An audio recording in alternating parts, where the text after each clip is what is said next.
Olá, graça e paz, como vocês estão? Oro ao Senhor para que todos estejam bem, em nome de Jesus. Mais uma semana com estudos dos nossos pequenos grupos, das nossas células. Tivemos aí 3 semanas que o pastor Luciano preparou os estudos para a gente.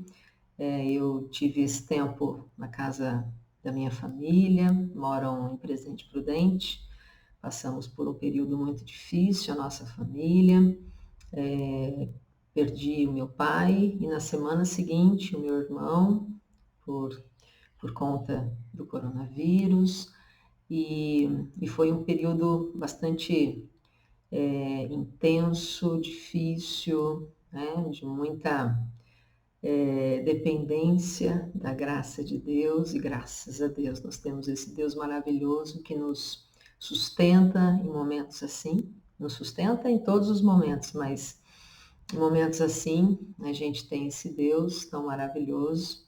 Então eu tive lá, né, esse tempo com a minha família, e graças a Deus agora, retomando os nossos estudos, estamos falando sobre oração.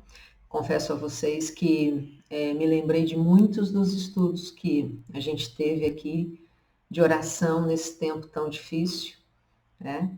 Onde é muito reconfortante, é tão maravilhoso quando a gente sabe que a gente pode contar com um Deus que nos ouve, um Deus que está perto de nós, né? E dando uma recapitulada bem curtinha do que a gente viu até agora, né? Nós aprendemos aqui que a oração que a Bíblia nos apresenta, né? Ela é uma conversa com Deus, é uma maneira de nos relacionarmos com Deus através de uma conversa que foi iniciada por Ele, não por nós, né? Nós continuamos essa conversa com Ele, que Ele iniciou quando ele preparou um encontro onde nós pudemos conhecer a Ele, conhecer do amor dele por nós, onde Ele se revelou para nós, né, o conhecimento dele, através da Bíblia, através dos profetas que Ele levantou para revelar quem Ele era, através do Espírito Santo que veio revelar todas as coisas, né? E nós também vimos que quando nós olhamos para a oração, nós aprendemos a identificar o caráter de Deus, quem Ele é, né? E o caráter dele que nós queremos alcançar. Então, através da oração, nós temos essa consciência de que Deus veio ao nosso encontro. Ele se revelou e continua se revelando a nós. E cada vez que ele vai se revelando a nós, mais nós vamos conhecendo e mais vamos tendo o desejo, mais vamos nos esforçando e trabalhando e deixando o Espírito Santo, na verdade, trabalhar em nós, para que nós sejamos a cada dia mais parecidos com esse Deus.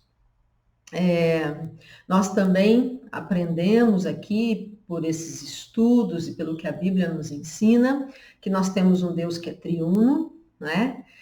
Que nós temos um Deus Pai, que é o nosso Pai, que nós podemos chamar de Pai.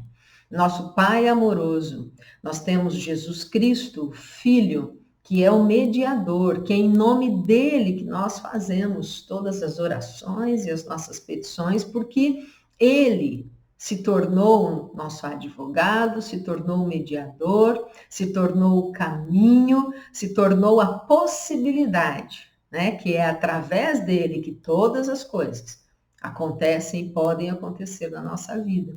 E o Espírito Santo, né? Que habita em nós. Então, nós vimos isso. É claro que vimos muitas outras coisas, mas só para a gente dar uma relembrada no que a gente estava vendo, né? Semana após semana. E hoje nós vamos ver o que um dos pais da igreja, um grande homem de Deus, falou sobre oração. Então nós vamos hoje aprender com esse homem, né? Um grande homem de Deus, um homem que foi poderosamente usado por Deus, um homem que teve experiências fantásticas com Deus e deixou registrado isso. Então, nós podemos aprender com ele. Aprender como orar, aprender a ter uma vida de oração muito mais profunda, muito mais eficaz, uma vida de oração que agrade a Deus, né? E eu acredito que a gente aprende muito com as outras pessoas, né? A gente aprende muito com a experiência de quem já viveu mais ou de quem pelo menos viveu coisas diferentes de nós e pode acrescentar na nossa vida. Eu acho isso muito sábio, a gente aprender com os outros, né? É impossível a gente aprender tudo que está aí à nossa disposição sozinhos.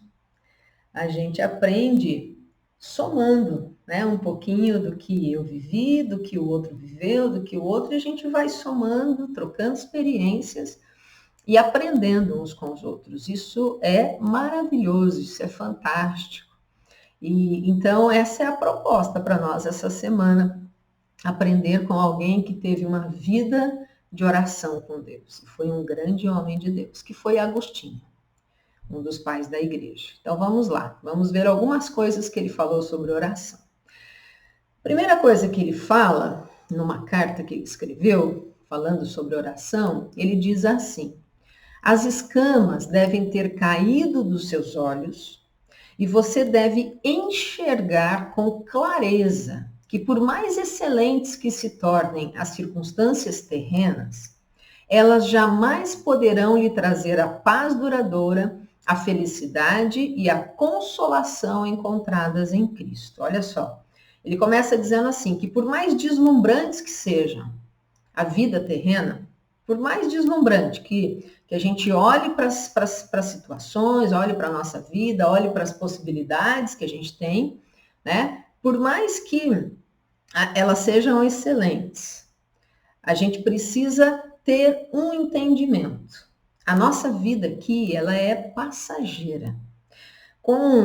Eu comecei contando para vocês, né, do que aconteceu com a minha família, mas o que tem acontecido com essa pandemia em muitas famílias, em muitas situações, em muitos relacionamentos, talvez você tenha, como eu, tido essa experiência muito trágica na família, ou de repente um conhecido, um amigo, mas o fato é que essa pandemia, ela fez com que todos nós encarássemos a possibilidade da morte, ou encarássemos, né, e tivéssemos que conviver com essa realidade, de que realmente a nossa vida é passageira. A gente nasce, né, e quando a gente tem consciência, a gente já começa a aprender que um dia a gente vai morrer.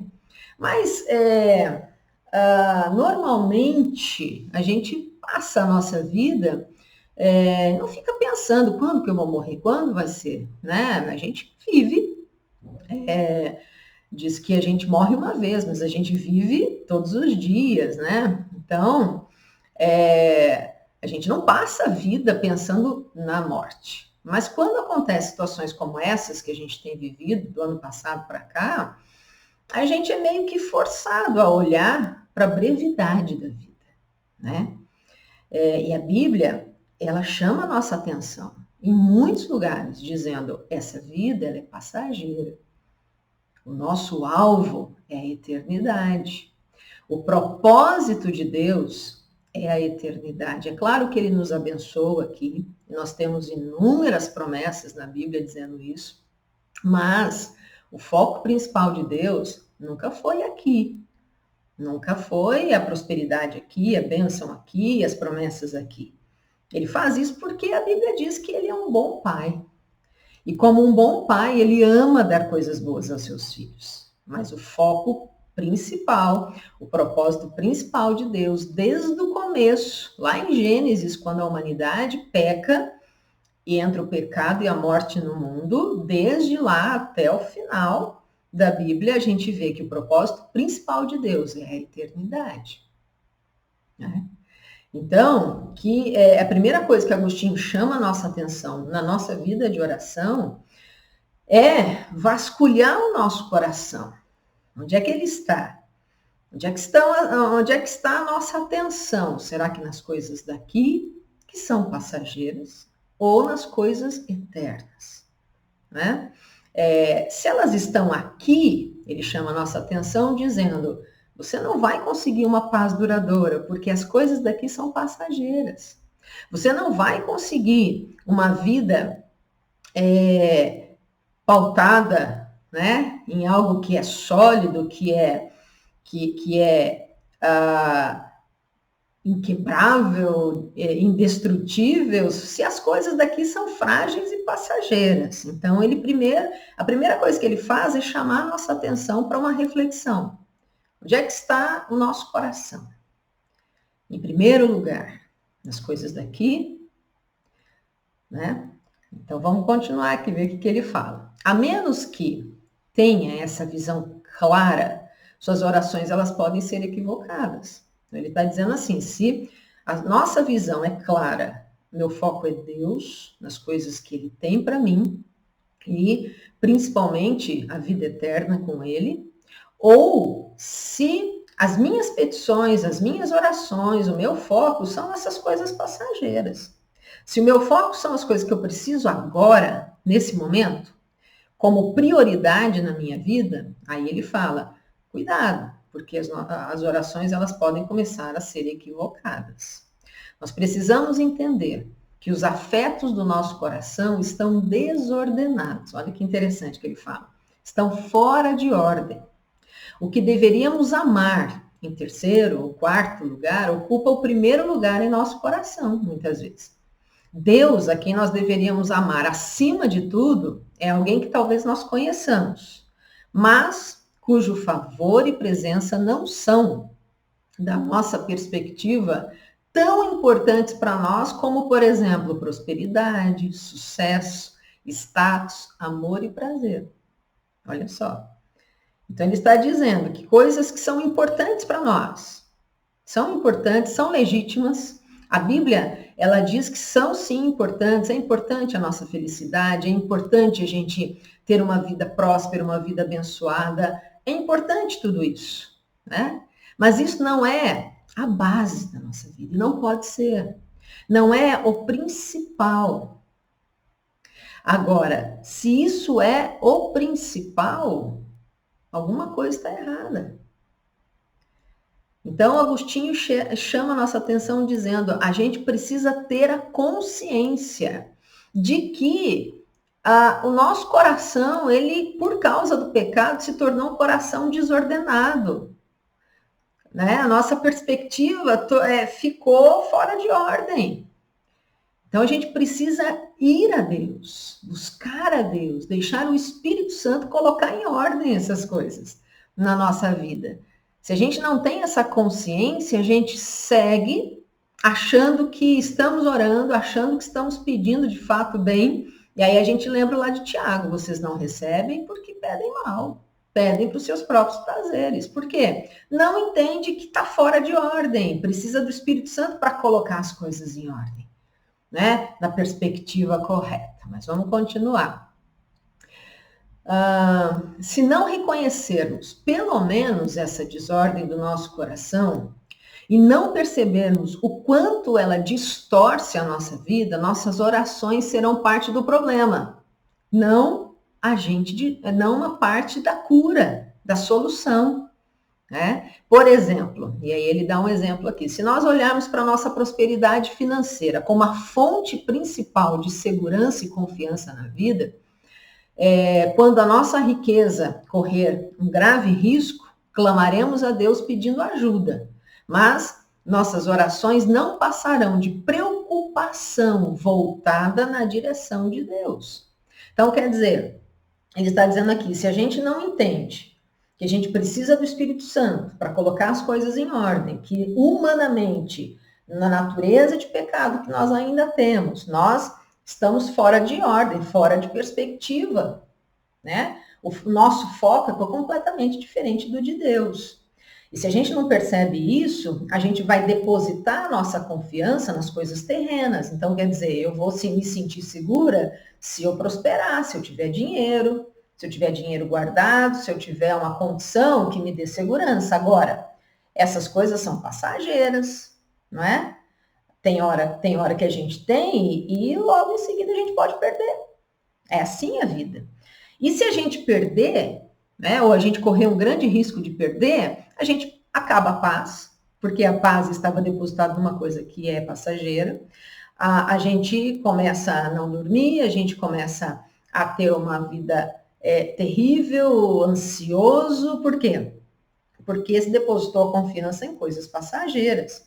E aí vem o desespero, a gente busca Deus não por Deus, mas a gente busca querendo o quê? Resolve essa situação para mim.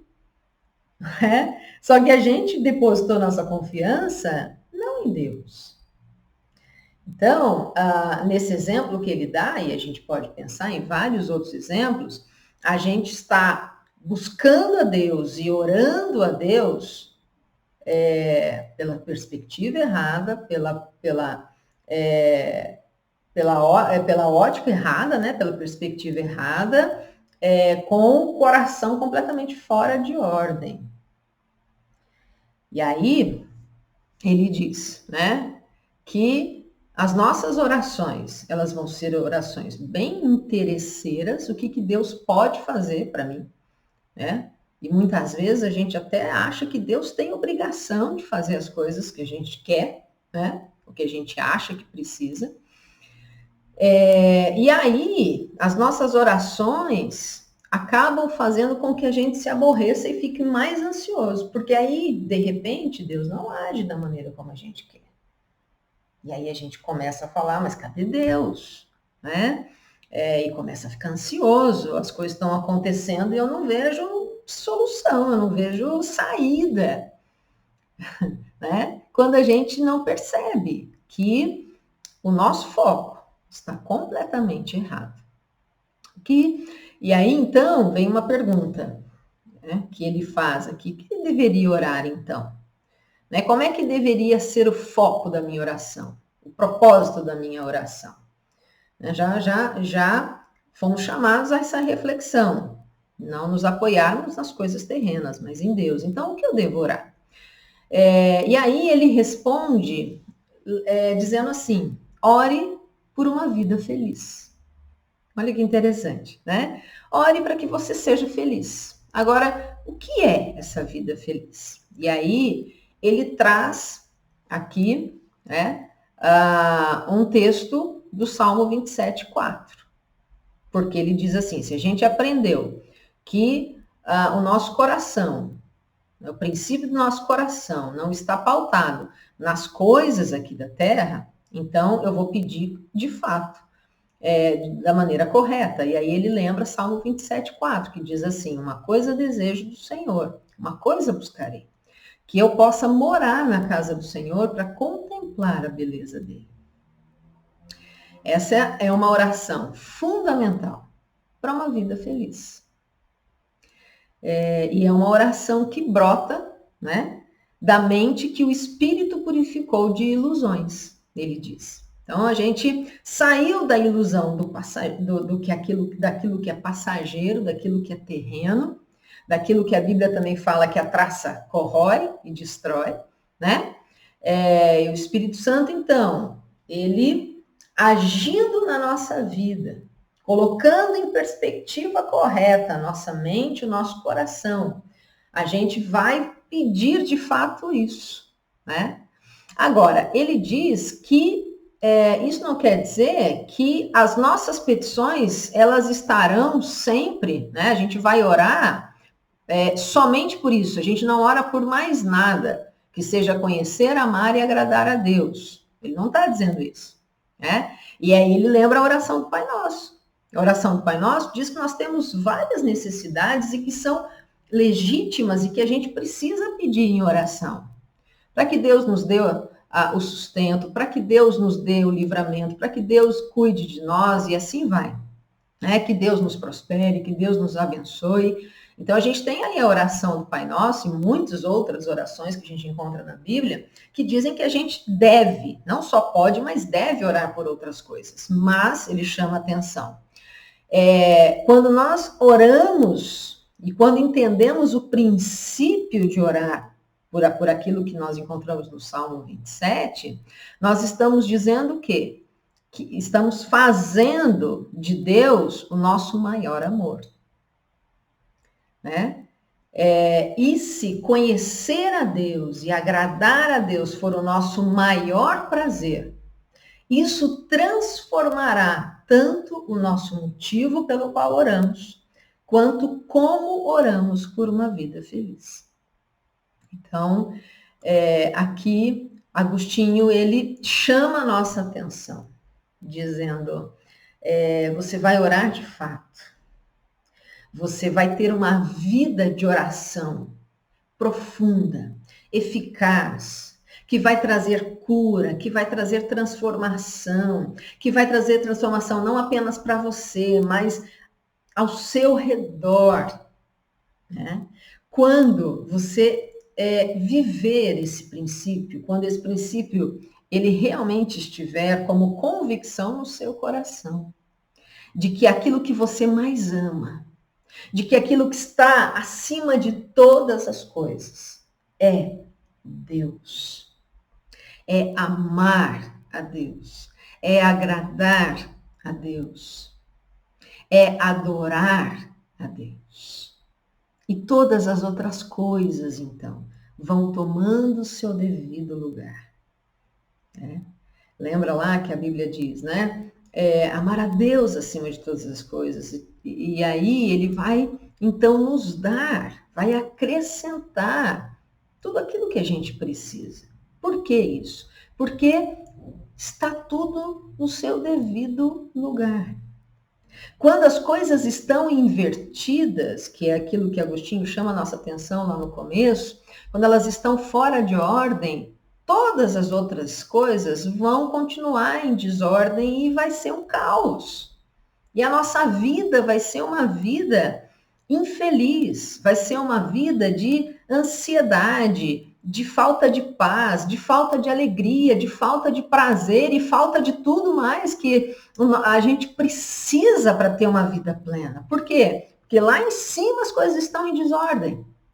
Então a oração, ela nos ajuda a termos essa consciência. E quanto mais o Espírito Santo vai tendo liberdade para mostrar a nós as desordens do nosso coração, a maneira errada de ver as coisas, quanto mais o Espírito Santo vai tendo liberdade para nos mostrar, mais nós vamos tomando consciência, mais o nosso coração vai sendo tocado, mais a gente vai sendo mexido, né? E transformado, para que nós, então, possamos experimentar, que nós possamos, então, viver aquilo que o salmista vivia, aquilo que Agostinho viveu, aquilo que homens e mulheres de Deus viveram, né? De conhecer a esse Deus e amar a esse Deus, em primeiro lugar, acima de todas as coisas, acima dos prazeres terrenos, acima dos deslumbres das coisas que nos cercam, acima dos nossos próprios desejos, acima de tudo isso. E quando então Deus está acima, todas as outras coisas vão tomando seus lugares corretos. E a gente vai vendo na nossa vida essa ordem. A gente vai experimentando a cada dia a paz que só Ele pode dar. A gente vai experimentando, vai vivendo dia a dia. Cada dia a gente vai vivendo uma vida plena, uma vida cheia da presença dele, mesmo em situações tão difíceis, mesmo em situações tão traumáticas como a gente tem vivido, a gente consegue ver. Deus continua sendo Deus. Ele continua colocando as coisas nos seus lugares corretos. Graças a Deus por isso. Que o Senhor continue ministrando o nosso coração.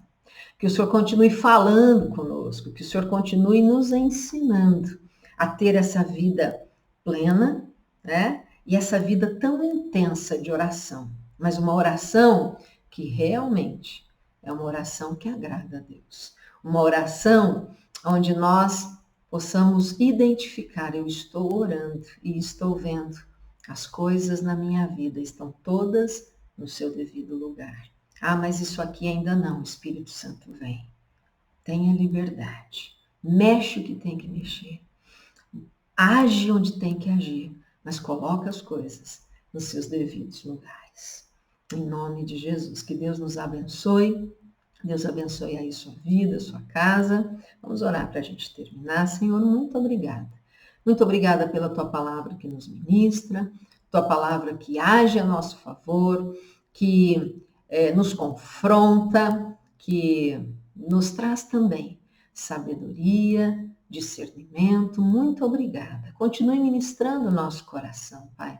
Continue nos ensinando, Pai, a ter essa vida de oração tão intensa, tão maravilhosa, nesse relacionamento nosso com o Senhor. Abençoe cada um aqui, Senhor, cada casa, cada lar. Em nome de Jesus, é o que nós oramos, pedimos e te agradecemos. Amém. Amém. Que Deus abençoe. Se Deus quiser, semana que vem a gente se vê. Tchau, tchau.